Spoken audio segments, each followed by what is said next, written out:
I'm Mariana, 31, a tactical transport pilot trained in the Air National Guard.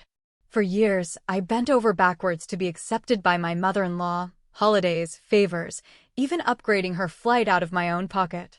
But when an engine exploded mid-flight and I stood up to help, she shouted across the cabin that I wasn't real military. That moment changed everything. Ever been dismissed or humiliated by someone you tried your best to support? Drop your story in the comments, you're not alone. Before I get into what happened, let me know where you're watching from. And if you've ever had to take back your power after being underestimated, hit that like button and subscribe for more true stories on setting boundaries and standing tall. What happened next might just surprise you. My name is Mariana Bloom, I'm 35 years old, and I grew up around propellers, radios, and engine oil under my fingernails. My dad flew crop dusters in northern Texas. He wasn't flashy about it. He didn't talk about flying like it was heroic or cinematic. For him, it was work. And for me, it was just what we did. I learned how to check oil levels before I learned how to braid my hair. By 12, I could run a pre-flight inspection better than most junior pilots. I didn't think of it as special back then, it was just how we lived. Most weekends were spent at the airfield while my dad patched up one of the older Cessnas or bartered for replacement parts. My mom was a teacher and worked weekends tutoring, so I tagged along with him. I'd sit in the hangar with a clipboard and double-check his maintenance logs. He made me call out checklist items loud and clear, like I was briefing a crew, even if it was just the two of us. Discipline is muscle memory, he'd say. Get it right when it's easy, so you won't get it wrong when it counts. It stuck. I went to a state university and majored in aerospace engineering, not because I wanted to build planes, but because I wanted to understand how every bolt, cable, and flap worked together in the air. After graduation, I joined the Air National Guard. I didn't do it for glory, or for the uniform, or even because I thought it would impress anyone. I did it because I wanted the hours, the structure, and the responsibility. And the Guard gave me all three. I flew tactical transports, C-130s mostly. No combat deployments, but plenty of high-pressure work, disaster response, cargo runs into unpredictable weather zones, search and rescue coordination over rugged terrain. I learned how to make fast decisions with incomplete data. I learned how to stay calm when someone else's panic could cost lives. I logged over 1,600 hours during my first 7 years. It wasn't glamorous, but it was real work. Real consequences. And I got good at it. I met Daniel at a wedding in San Diego. He wasn't military. He was in architecture, quiet, steady, thoughtful in the way that engineers sometimes miss and designers seem to naturally possess. He didn't try to prove himself, and he never treated my job like a novelty. I appreciated that more than I knew how to say at the time. We dated long distance for a while, then I transferred units and moved to Richmond to be closer. We got married 2 years later. Backyard ceremony, simple vows, close friends. The only real stressor that day was his mother, Ellen. She wasn't rude, exactly. She was polite the way a blade is sharp. Sharp voice, sharper glances. You never saw the full cut until you were already bleeding. She had a Connecticut accent you couldn't place until she said the word Harvard and made it sound like a threat. Her smile was always just a few degrees too cold to be real. From the first time we met, she made it clear I wasn't what she had pictured. I could see it on her face. She expected someone softer. Someone who quoted poetry, not maintenance logs. I wore my uniform once to a family dinner, and she called it costume Y. That's the word she used. Costume Y. Like I was a kid playing dress-up in someone else's rink. Still, I tried. I made the effort. I bought her thoughtful gifts for birthdays. I volunteered to host Christmas when Daniel was too busy with deadlines. When she had minor surgery on her wrist, I drove her to and from her appointments and brought her groceries, even though she insisted she didn't need help. I walked her dog when it was too icy out for her to manage the steps. I included her in weekend brunches, remembered her preferences, offered to pick up the check more times than I should have. There was a Thanksgiving she almost didn't come to because her flight got canceled. Daniel was swamped at work. I booked her a last-minute seat on a different airline and paid out of pocket to upgrade her to business so she wouldn't have to deal with the middle row. She never said thank you. When she got off the plane, she made a joke to the flight attendant about my daughter-in-law, the pretend pilot. That was how she saw me. A hobbyist. Someone who played at being serious, but didn't quite qualify. It didn't matter how many hours I logged or how many certifications I added to my file. It didn't matter that I'd trained pilots who now flew commercial routes across the country. In Ellen's world, you either wore a suit and carried a leather briefcase, or you were beneath notice. I didn't fit her mold, so she dismissed me entirely. Daniel saw it. He wasn't oblivious. But he didn't want to confront it either. He'd say things like, "She just doesn't understand your world," or "Give her time, she'll come around." He didn't understand that it wasn't a lack of knowledge that made her cruel. It was choice. She knew exactly how to cut just enough to hurt without ever being called out. Still, I tolerated it. For Daniel. For the hope that maybe one day, if I just kept being steady and unbothered and generous, she might meet me halfway. When Daniel suggested the trip to Florida, I was hesitant. It was supposed to be a mini vacation. We'd all go down together, get some sun, relax. He said Ellen had been feeling isolated lately, that she might appreciate a few days away. He framed it like a reset button, a chance to smooth things over. I agreed, even though I knew better. I booked the flights. Found a midday option so Ellen wouldn't have to wake up too early. Checked our bags the night before. I even offered to pick her up from her condo to save her the Uber fare. At the airport, she said, "No offense, but I like to ride in the back seat. I get nervous with female drivers." Then she laughed like it was a joke. But she didn't take it back. I let it slide. Again. Because part of me still wanted to believe that maybe, if I just kept showing up, she'd stop looking for ways to remind me I didn't belong. I thought if she saw me in my element, calm, organized, competent, something might shift. I didn't know yet that it would take an exploding engine at 35,000 feet for her to finally see who I was. And even then, I wasn't sure she'd be capable of it. 2 weeks before the trip, Ellen stopped pretending. Not that she'd ever gone out of her way to be kind, but there was usually a veneer of civility, a passive-aggressive rhythm we both followed. A way of keeping things clean for Daniel's sake.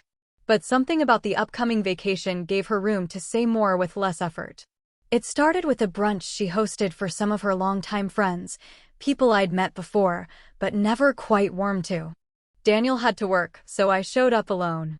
I brought fresh pastries from a bakery across town she liked, even though I knew she wouldn't mention it. Her friends were already seated when I arrived. Middle-aged women with expensive haircuts and stories about gallery openings, house renovations, or their adult children's projects. Ellen introduced me like I was the entertainment, not the daughter-in-law. "This is Mariana," she said. "She's in aviation." Sort of. They all laughed politely, unsure if it was a joke. "Oh, what airline?" one woman asked, turning to me. "I'm military. Air National Guard. I fly transports, C-130s mostly," I explained, keeping my tone neutral. Ellen chimed in before anyone could respond. "Oh, you should see her little uniform. It's like a Halloween costume. With patches and boots and all sorts of little buttons." She sipped her mimosa like she hadn't just insulted my profession. The table laughed again. Less politely this time. I smiled. Said nothing. But my appetite disappeared. After brunch, I mentioned it to Daniel while we were cleaning the kitchen. "She said what?" he asked, pausing with a plate in his hands. "Doesn't matter," I said. He frowned. "Of course it matters." But then he looked away and said, "You know how she is. She doesn't mean anything by it." I'd heard that too many times. Ellen had always been comfortable making herself the authority in any room, but lately, her remarks had shifted from passive-aggressive to overt. It was as if the older she got, the more convinced she was that her opinion required no filter. The trip became her latest excuse. "Florida is practically a retirement home now," she said during dinner one night. "I hope Mariana doesn't insist on bringing any survival gear. You know how she likes to over-prepare." Daniel chuckled and said, "She's a pilot, Mom. It's literally her job to prepare." Ellen rolled her eyes. "There's preparing, and then there's overcompensating." Later that week, Daniel and I were on the couch planning the itinerary. He was browsing rental car options while I made notes about weather conditions for the days we'd be there. "She doesn't mean anything by it," he said again, glancing at me. I didn't reply, because it wasn't just words anymore. It was patterns. And I'd stopped pretending I didn't notice. At the airport, I tried to keep things easy. We'd arrived early. I'd already checked our bags online. I had my TSA pre-check and offered to add Ellen as a companion. "Let me take care of it," I said, scanning our confirmation details. "It'll make security faster." She didn't even look up from her phone. "No need," she said.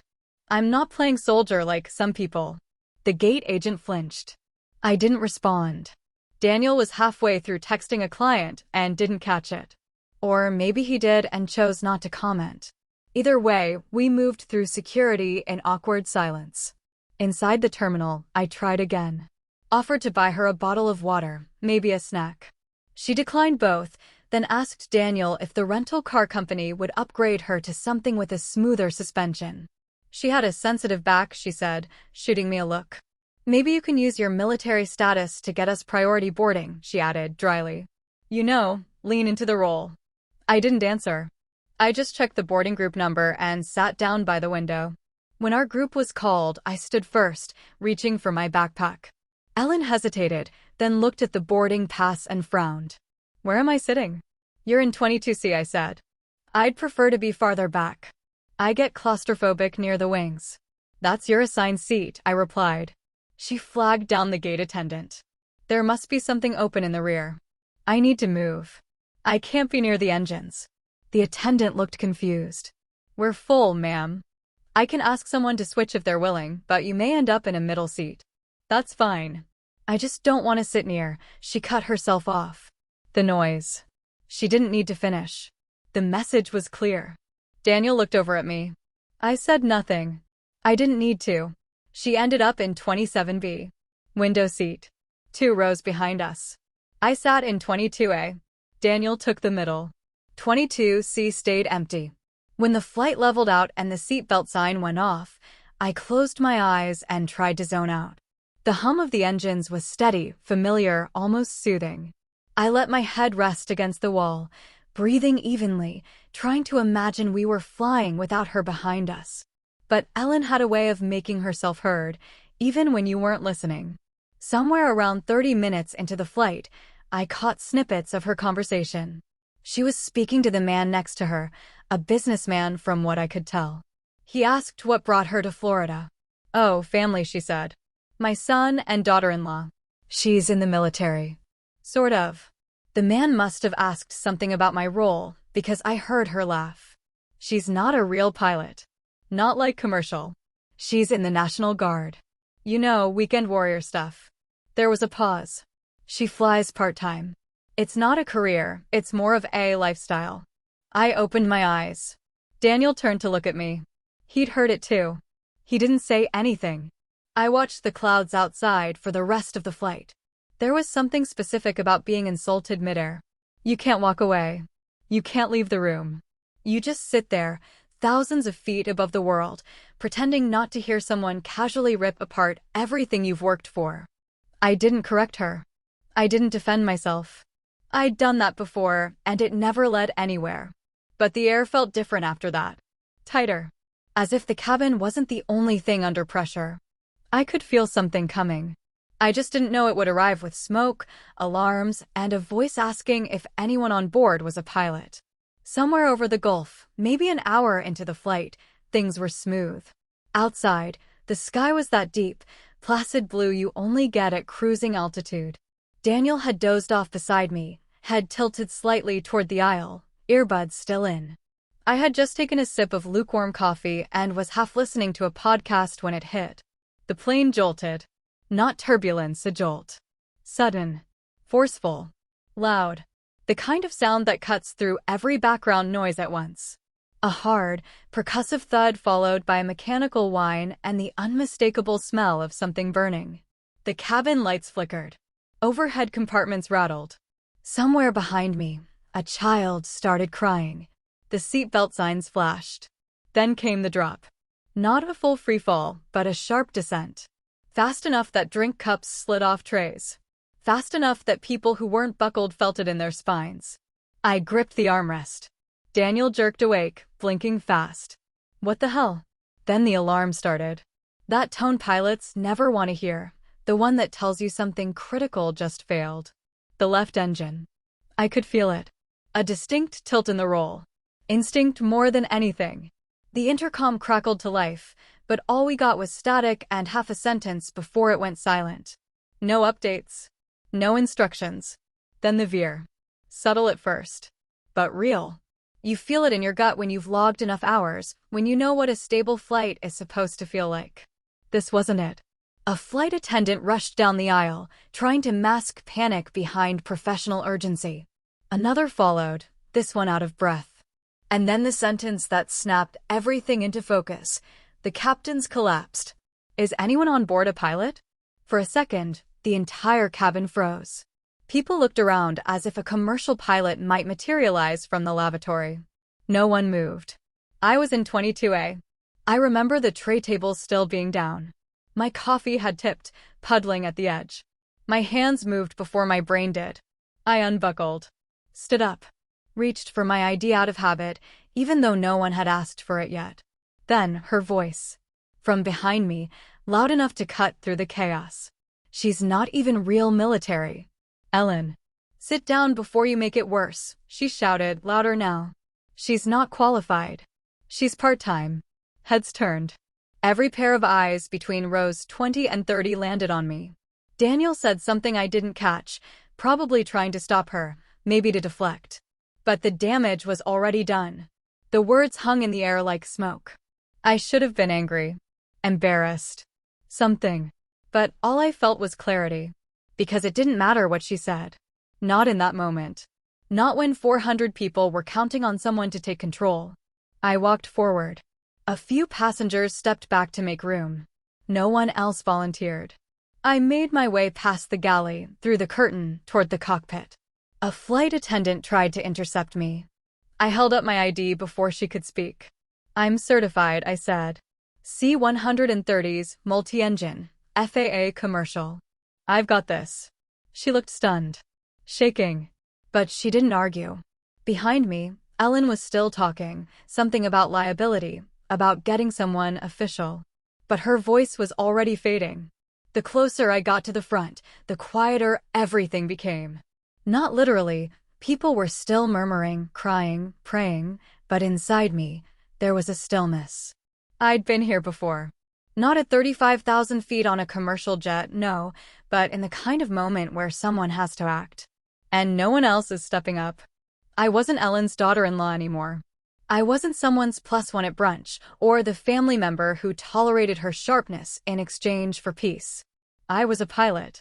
I was the most qualified person on that aircraft.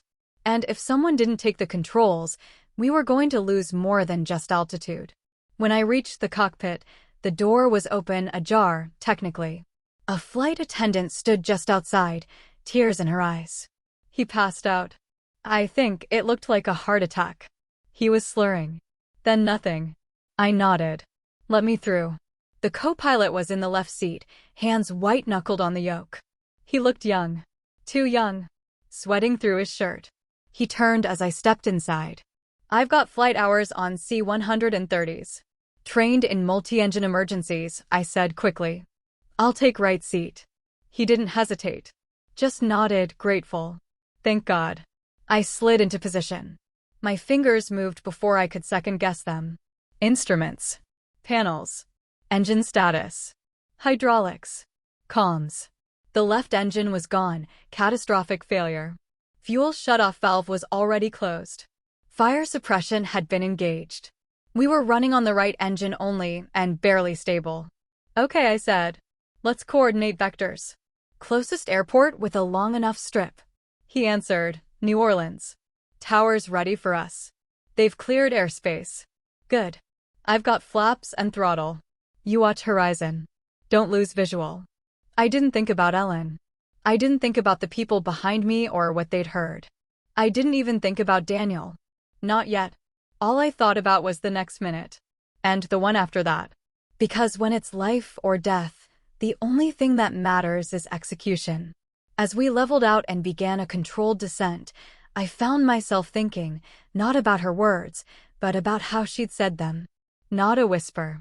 Not a mutter under her breath. But a command. An accusation, hurled like a grenade in the middle of an already panicked cabin. She didn't say it to protect anyone. She said it to preserve her version of reality. A reality where I was never enough. Never professional enough. Never trained enough. Never real. She didn't care that I was a pilot.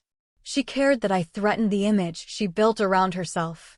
And in that moment, she'd rather have no one in the cockpit than see me take the controls. But I did. And we were still flying. I made a call to ATC, confirmed emergency priority, and began our descent checklist. The co-pilot started to find his rhythm again. His voice steadied. I talked him through each stage like I had with trainees a dozen times before. Behind us, the cabin had gone quiet. At one point, I glanced back. The door was closed again. Sealed. But in my mind, I could still hear her voice. She's not even real military. I didn't need to respond. The work would do that for me. By the time we were 10 minutes out, we had regained full control. The aircraft was stable. Altitude was holding. Systems had been rerouted through backups. The landing wouldn't be smooth, but it would be safe. I knew that. I don't know if Ellen did. I don't know what she thought when the nose dipped and we lined up with the runway. I don't know if she understood who was flying her to safety. But I did. And that was enough. In the galley, just before the cockpit, a flight attendant stood square in my path. She had one hand braced against the side panel, the other still gripping the seatbelt she'd used to steady herself. Her eyes were wide, and her voice came out fast, brittle. "Are you a pilot?" I didn't waste time explaining. I pulled out my ID, held it up where she could see the name, the credentials, the certs. C-130J, multi-engine, FAA commercial. Her hands trembled as she scanned it. She looked like she was waiting for someone else to take responsibility, like she wanted a second opinion before she made the call. But there wasn't time. "I've got hours," I said, calm. "I know what I'm doing." She swallowed hard. "Okay, go." I stepped past her. Inside the cockpit, the co-pilot was in the left seat, leaning forward, one hand on the yoke and the other tapping the comms with a kind of desperation that told me they weren't responding the way he needed them to. Sweat had soaked through the back of his collar. The captain was slumped to the side, breathing but completely unresponsive. His oxygen mask had been half secured, like he tried to put it on and didn't finish. "Status?" I asked, already sliding into the right seat. The co-pilot blinked. "Engine failure. Left side. We're dropping. Tower's asking for a decision, emergency landing or return." I can't get him to answer. "I've got right seat," I said, flipping up the safety guard on the secondary panel. "Focus on airspeed and heading. I'll work the systems." He nodded once. Thank God. From there, it was all about muscle memory. Checklist. Priorities. Secure power to the failed engine. Confirm fire suppression had deployed. Rebalance fuel draw. Adjust for drag. I could hear my dad in my head, calm, steady, never raising his voice when something broke mid-flight. Fly the aircraft first. Everything else is noise. We were losing altitude faster than we wanted, but it wasn't unrecoverable. The aircraft was stable. The controls were responsive. The right engine was holding. I kept my tone low and direct, walking the co-pilot through adjustments, managing systems, coordinating with Tower once we had clear comms again. Every once in a while, I'd glance at the captain. Still breathing, still out. That would be a problem later, for the airline, for the investigation. But for now, he wasn't the priority. The passengers were. It was only after we'd completed the first phase of stabilization that I had a second to think about what had just happened. Not the engine failure. Not the emergency descent. But the moment in the cabin. Her voice. Ellen's voice. "She's not even real military. Sit down before you make it worse." For years, I'd let those moments pass. Rewritten them in my head after the fact, softened them so Daniel wouldn't feel stuck between the two of us. I downplayed them, brushed them off, told myself they were just words. But this time, it hit different. Not because it hurt more. Because it meant more. Because even in a life-threatening situation, even with 400 lives at stake, she still couldn't let go of her version of me, the one where I was an accessory, a plus one, someone who didn't quite count. And yet here I was, sitting in the right seat, managing an emergency landing procedure, while her version of a real pilot was unconscious beside me. It's strange what you think about in those moments. Not death. Not glory. Just the absurdity of it all. I wasn't angry. Not yet. Anger takes energy, and every ounce of mine was going into flying that plane. But I did feel something. Not satisfaction. Not pride. Just a quiet shift. Like something that had been tilted off-center for years had finally righted itself. We hit the first marker for descent into New Orleans. I relayed the decision to tower, confirmed emergency clearance, and coordinated runway length and wind conditions with the co-pilot. His hands had stopped shaking.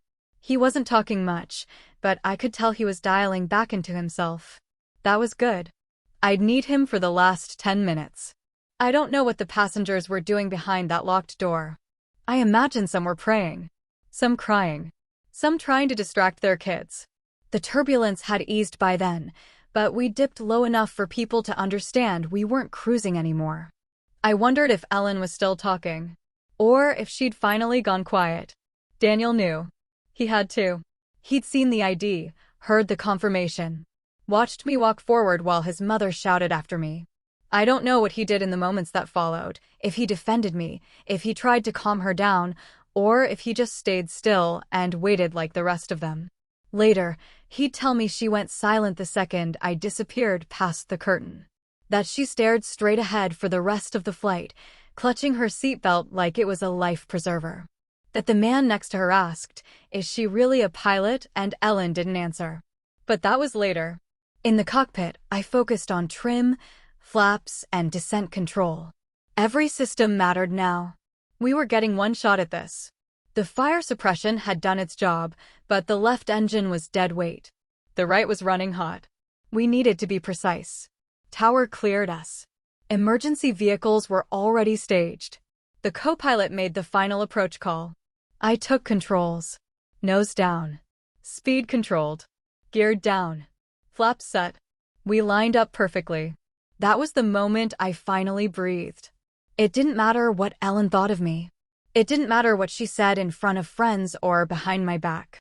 It didn't matter whether she ever acknowledged who I was or what I'd trained for. Because this was what it looked like. This was what it meant to be a pilot. Not the title. Not the uniform. The moment. And she had nothing to do with it. I flew us in clean. The tires hit the runway harder than I'd like, but it was stable. Brakes engaged. Reverse thrust deployed. The aircraft slowed. When we finally stopped, the silence in the cockpit felt like a vacuum. The co-pilot looked over at me, still wide-eyed. "You just saved everyone on this plane." I didn't respond. I just nodded, unbuckled, and leaned back in the seat. The paramedics boarded a few minutes later. They took over the captain's care. The flight attendants opened the main door. Passengers began to file out. I didn't go back into the cabin. I didn't need to.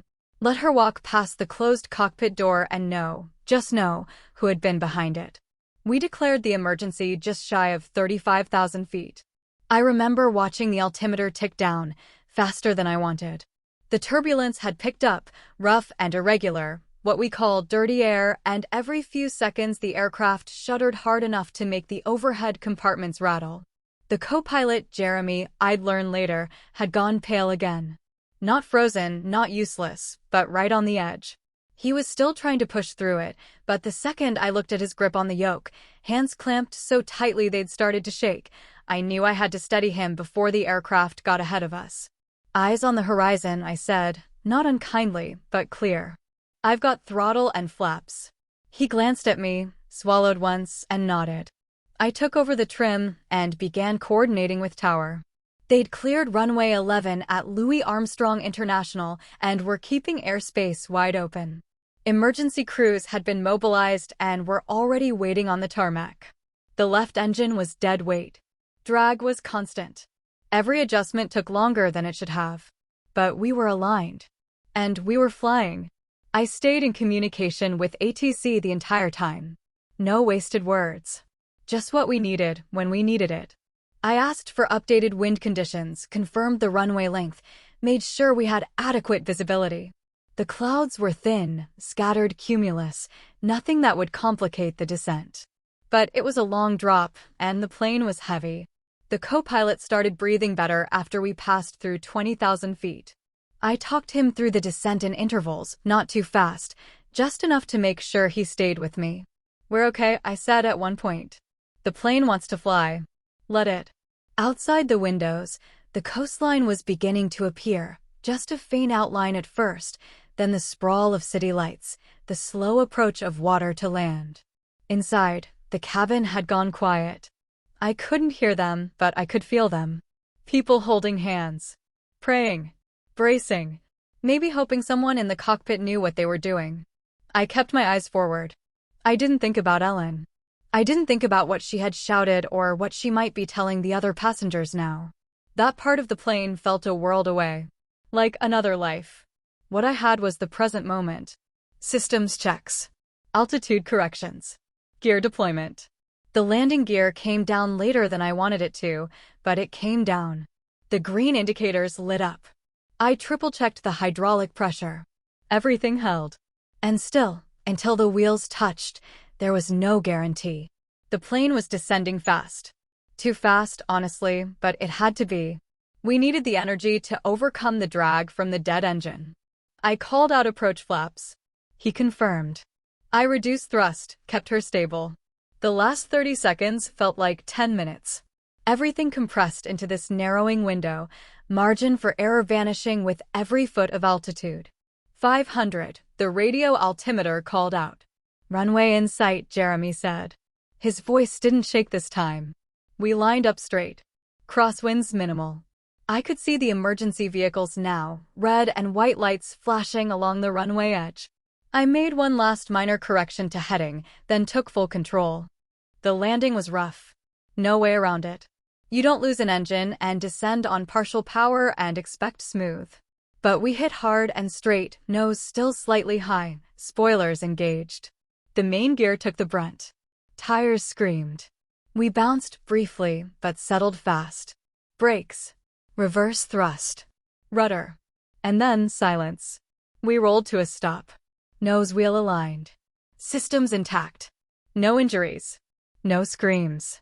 Just the cabin lights flickering back to full brightness and the long, slow exhale of 400 people who didn't know whether they were going to make it down in one piece.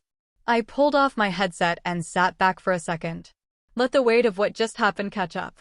Let my breath return to normal. "You did that," Jeremy said, looking over. We both knew it had been a team effort.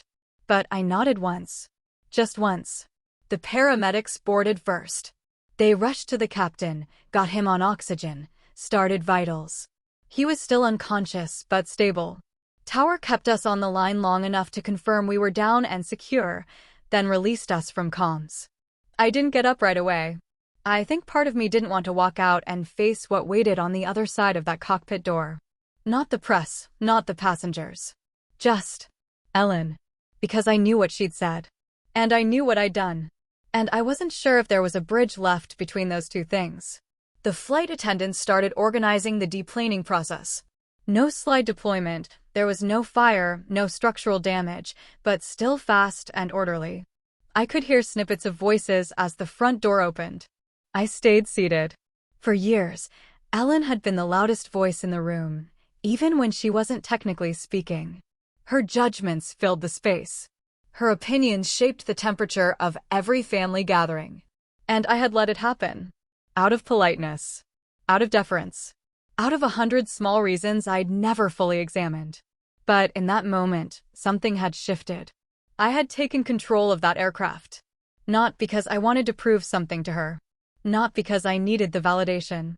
But because I was trained. I was ready. And no one else had stood up. When I finally did leave the cockpit, I came out quietly. No announcement. No heroic reveal. The aisle was mostly clear, passengers already filing off into the jet bridge or being loaded into shuttle buses. I stepped out behind the paramedics. A few people glanced over. One woman touched my arm and said, "Thank you." That was it. Then I saw her. Ellen was standing to the side of the aisle, one hand gripping the overhead bin. Her mouth opened slightly when she saw me, but she didn't speak.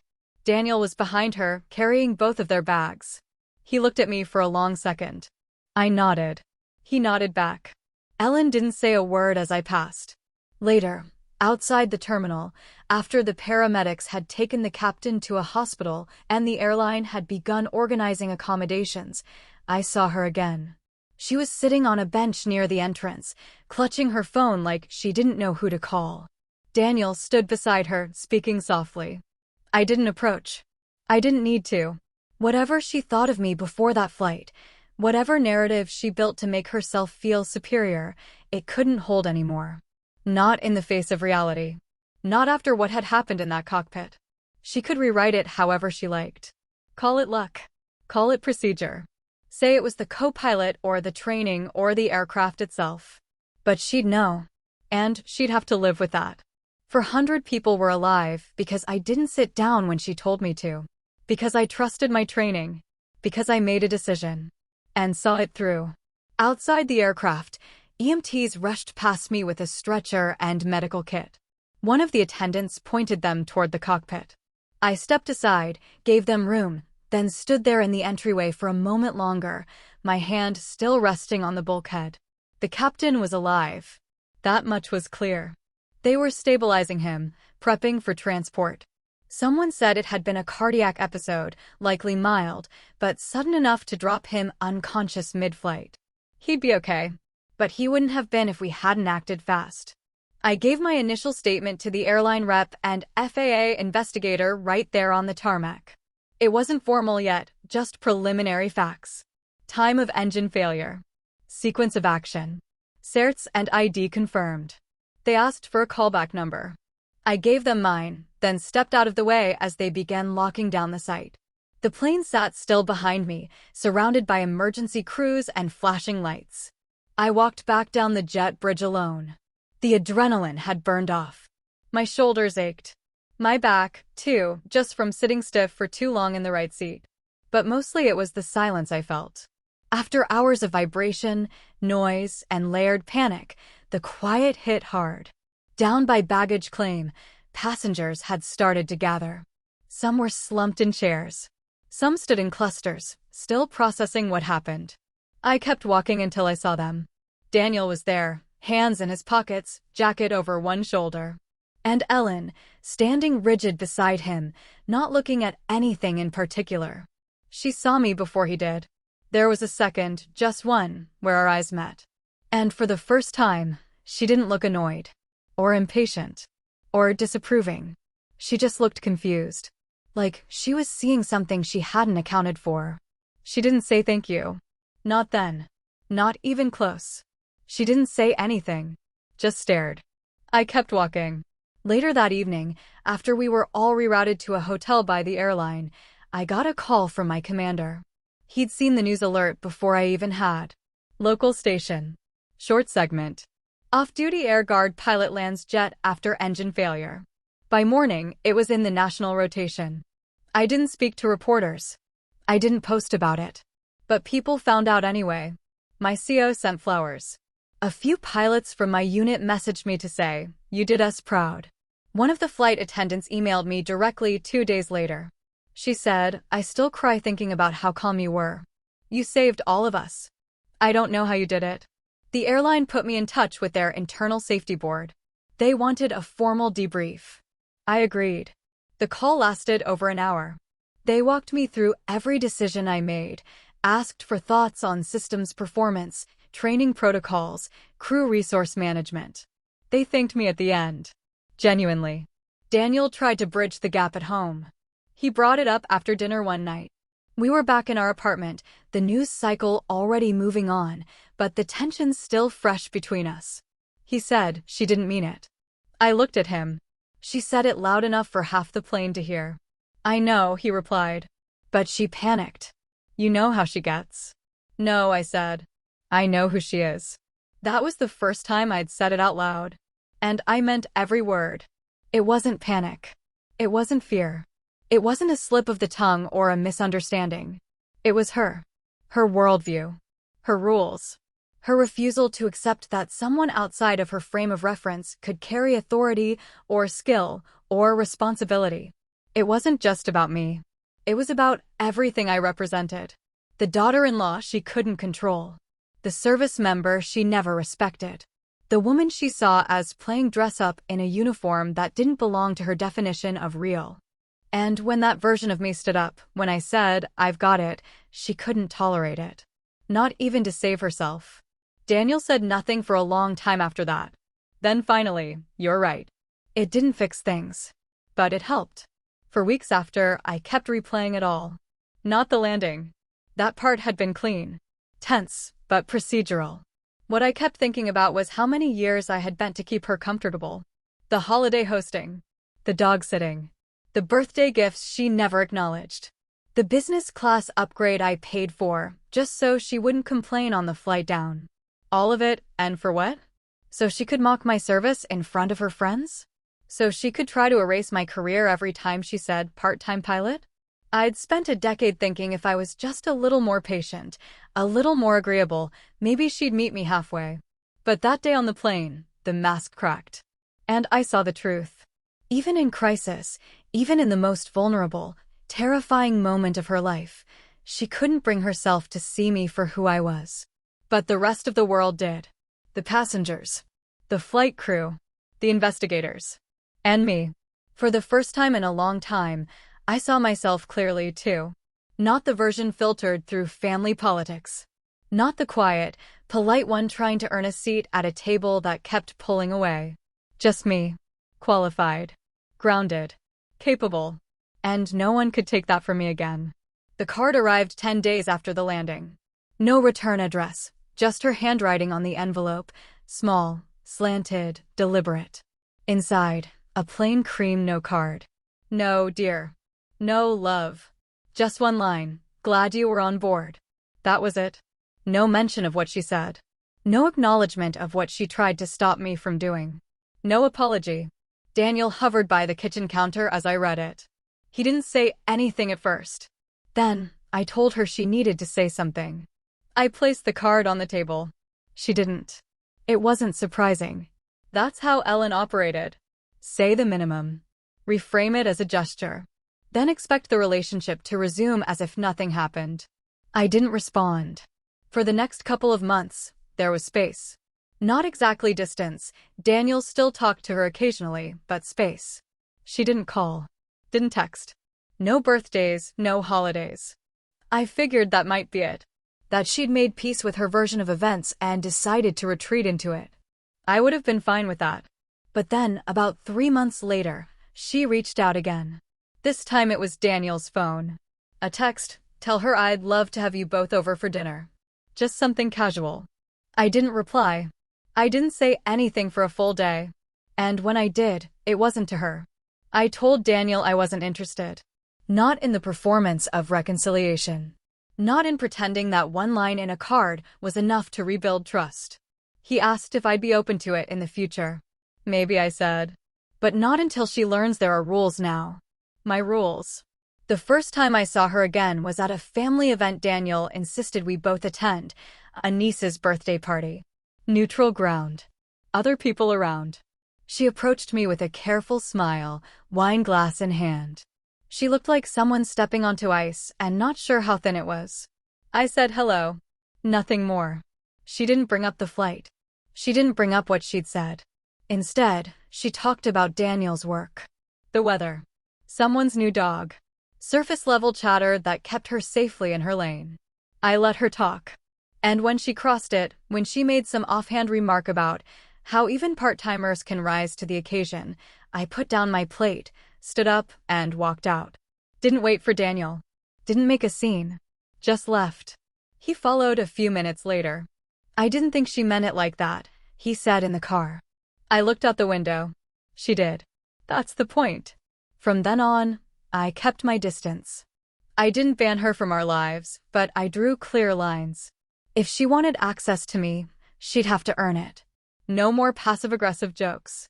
No more jabs disguised as compliments. No more pretending she could rewrite history and expect me to play along.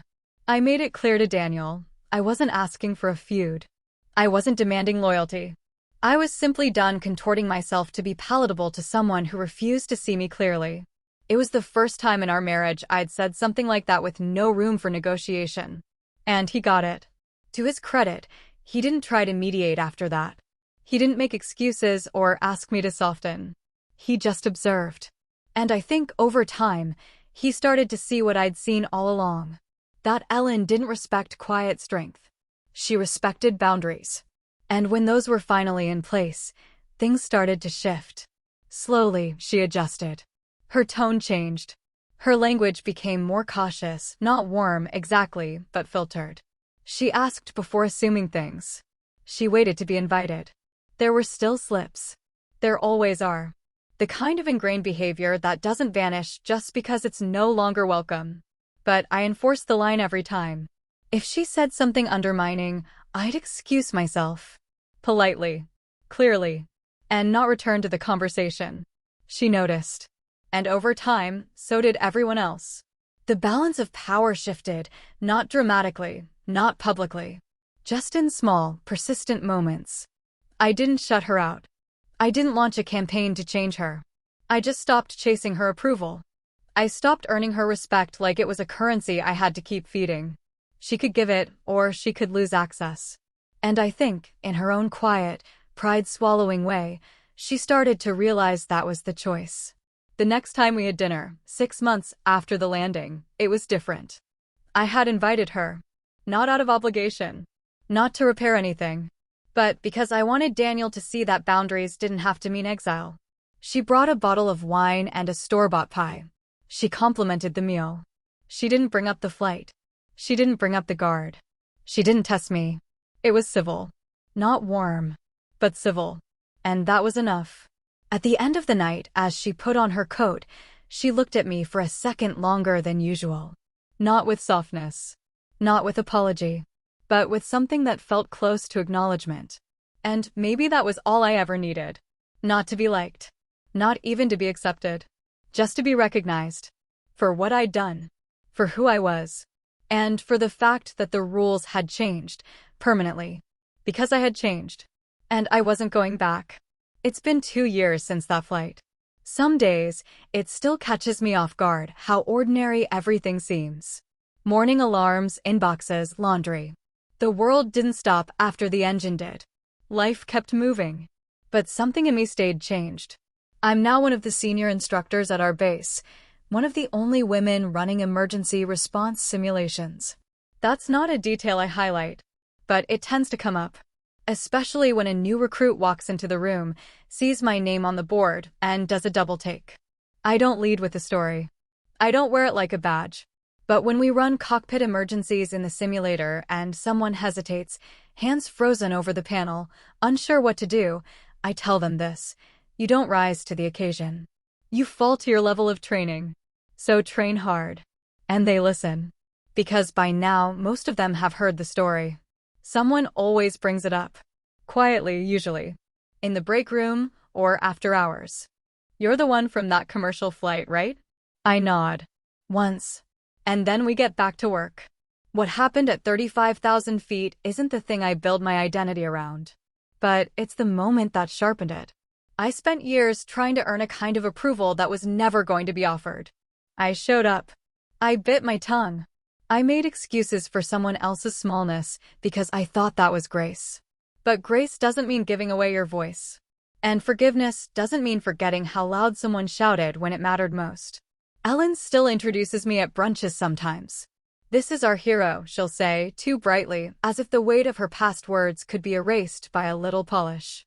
I don't correct her. But I don't lean into it either. I let the words pass like weather, acknowledged, but not absorbed. Because I know who I was that day. I know who I still am. The woman who stood up when no one else did. The woman she tried to silence with 6 words and a lifetime of quiet dismissals. And the woman who walked down that aisle anyway. Daniel's relationship with her has shifted, too.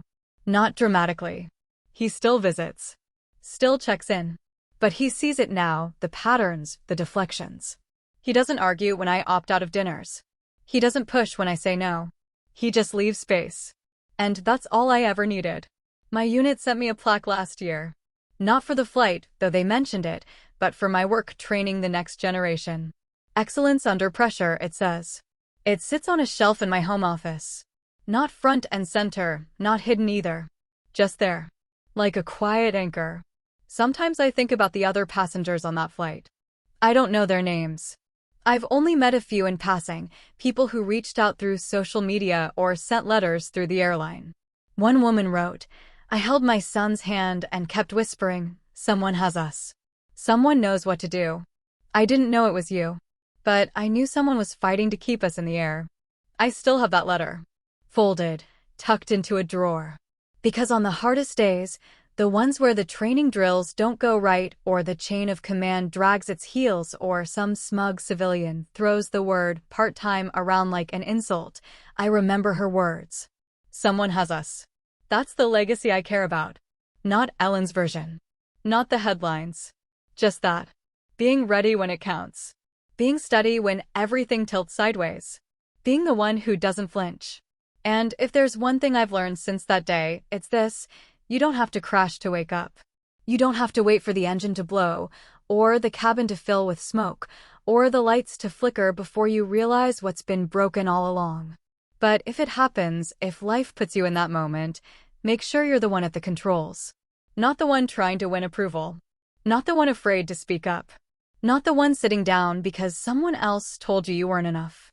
I used to think humility meant shrinking. Now I know better. It means standing exactly where you are, owning what you've built, and not apologizing for knowing what you're doing. That's not arrogance. That's integrity. And it's earned. Not by titles. Not by ceremony. But by actions taken when no one's looking. Or when everyone is. So when Ellen raises her glass and calls me our hero, I don't flinch. I don't need her to see me anymore. Because I see myself. And I'll never hand that back. Thanks for listening. Have you ever had to prove yourself in a moment that shouldn't have required proof at all? Or stood your ground when someone close to you tried to cut you down? Tell me in the comments, how did you handle it? And if this story hit close to home, like, share, and subscribe for more real stories about knowing your worth and holding the line.